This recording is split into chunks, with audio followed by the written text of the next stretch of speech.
चुड़ैल की बांसुरी। एक सुहाना सा दिन होता है और मगन, रामलाला, चंदन, राजन, तपन और गोलू के पापा गांव के बरगद के पेड़ के नीचे बैठकर अपनी शाम की गपशप कर रहे हैं। अरे रामलाला और चंदन, तुम्हारी फसल कैसी चल रही है इस साल? अरे बंधु, क्या बताएं, बारिश ने तो परेशान कर रखा है। सही बात, बारिश की कमी ने दिमाग खराब कर दिया है। सरपंच गांव वालों के लिए एक खबर लेकर आता है। अच्छा मेरे गांव के भाइयों, सुनो जरा। हमारी सरकार ने किसानों के लिए शहर में एक सेमिनार का आयोजन किया है, जिसमें वो खेतों के बारे में और भी कुछ जानकारी देंगे। तो मुझे लगता है कि हमें वहां जाना चाहिए। सरपंच जी, मेरे खेतों में कीड़ों ने परेशान कर दिया है, उसके लिए कुछ जानकारी मिलेगी क्या? बिल्कुल, तुम्हारे खेतों के बारे में तुम्हें सारी जानकारी देंगे वो लोग। तुम तीनों को जाना चाहिए, बहुत फायदा होगा तुम्हें उससे। ये कहकर सरपंच वहाँ से चला जाता है और तीनों सोचते हैं कि वो शाम के वक्त मैदान पर मिलेंगे और वहीं से रवाना हो जाएंगे। तीनों दोस्त मैदान पर मिलते हैं और जैसे ही निकलना शुरू करते हैं तभी एक बांसुरी की आवाज सुनकर वो भी उसी ओर सम्मोहित स्थिति में चलना शुरू कर देते हैं। कुछ बच्चे हर बार की तरह अपना दोपहर का फुटबॉल का गेम खेल रहे हैं। पकड़ लिया, पकड़ के दिखा मुझे, इतना भी नहीं कर सकता। अच्छा, कितना भागेगा? आखिरकार तो मेरी पकड़ में आ ही जाएगा। हाँ, तुझे पता नहीं तपन, राजन कितनी तेज दौड़ लगा सकता है। खेलते खेलते अचानक से एक बांसुरी की मीठी आवाज सुनाई पड़ती है। सारे बच्चे उसका पीछा करने लगते हैं। शाम हो गई है और बच्चों के घर न आने की वजह से उनकी माँ मैदान में पहुँच जाती है। राजन बेटे, अरे ओ राजन बेटे, किधर चले गए?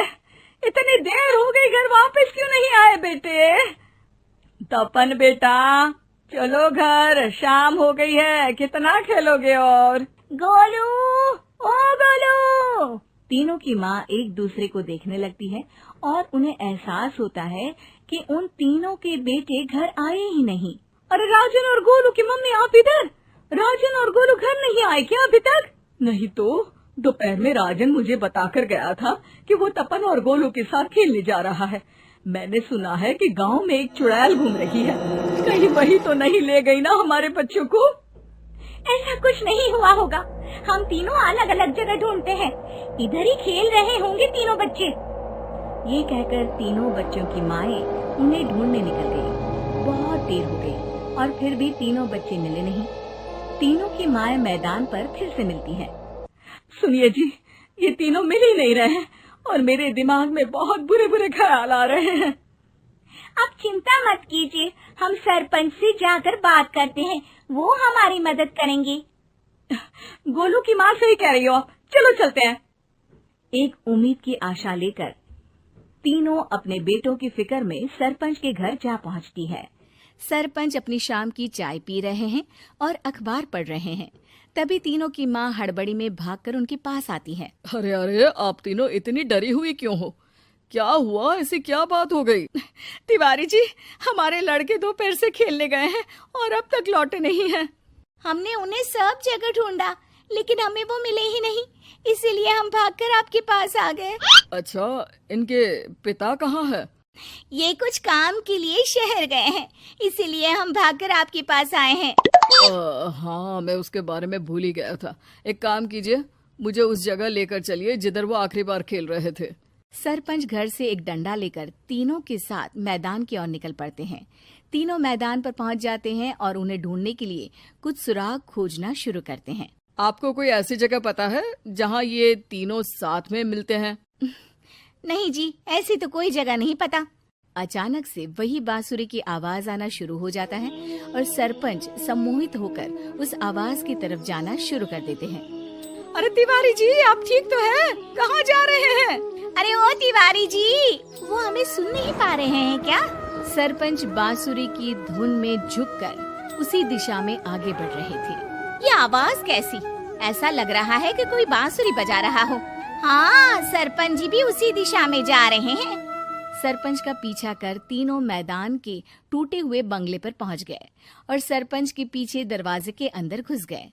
तीनों बंगले के अंदर झांकते हैं तो देखते हैं कि बहुत अच्छे से संभाला गया है बंगला। उतने में एक हंसी की आवाज आती है। मेरी बांसुरी, तूने मुझे आज तक कभी तंग नहीं किया। हमेशा अपने जादू से लड़कों को खींच लाती है। ये बोलते ही राजन की माँ को तीनों बच्चे और उनके पिता वहाँ चुड़ैल के पास लेटे हुए दिखते हैं। अरे वो देखो गोलू के पापा। अरे रे। अरे गोलू की माँ, आप चुप रहिए ना जरा। उस चुड़ैल ने देख लिया तो हम भी फंस जाएंगे। इन्हें बचाएगा कौन? लगता है ये शहर गए ही नहीं और इस चुड़ैल ने इन सबको भी यही बुला लिया है। अब हमें इन्हें छुड़ाना होगा। एक काम करते हैं। राजन की मम्मी गोलू और तपन की मम्मी को एक प्लान बताती है। बिल्कुल सही कह रही हो राजन की मम्मी। चलो आज इस चुड़ैल को मजा चखाते हैं। तीनों माएं अपने छुपने की जगह से बाहर निकलती हैं और एक्टिंग करना शुरू कर देती है। ये तो बढ़िया है। अब इसका असर औरतों पर भी हो रहा है। वाह जी वाह। तीनों माएं चुड़ैल की थोड़ा करीब आती है। राजन और गोलू की माँ चुड़ैल को पकड़ लेते हैं और तपन की माँ बांसुरी हाथ से पकड़कर तोड़ देती है। अरे पागल औरत, ये क्या कर दिया?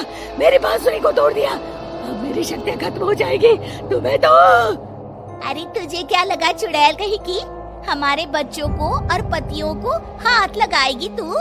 बांसुरी टूटने की वजह से चुड़ैल खाक होकर गायब हो जाती है और सारे लोगों की आंख खुल जाती है। सब अपने परिवार को लेकर उस बंगले से बाहर निकल जाते हैं।